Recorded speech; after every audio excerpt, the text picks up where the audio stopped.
قناة الهدى للإعلام الدعوي تقدم. أعوذ بالله من الشيطان الرجيم. بسم الله الرحمن الرحيم.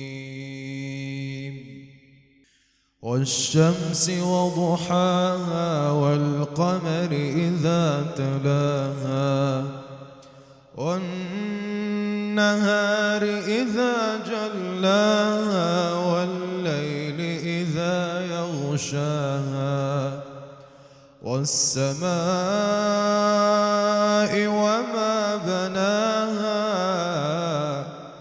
والأرض وما طحاها ونفس وما سواها فألهمها فجورها وتقواها قد أفلح من زكاها وقد خاب من دساها كذبت ثمود بطغواها إذ انبعث أشقاها فقال لهم رسول الله ناقة الله وسقياها فكذبوه فعقروها فدمدم عليهم ربهم بذنبهم فسواها ولا يخاف عقباها.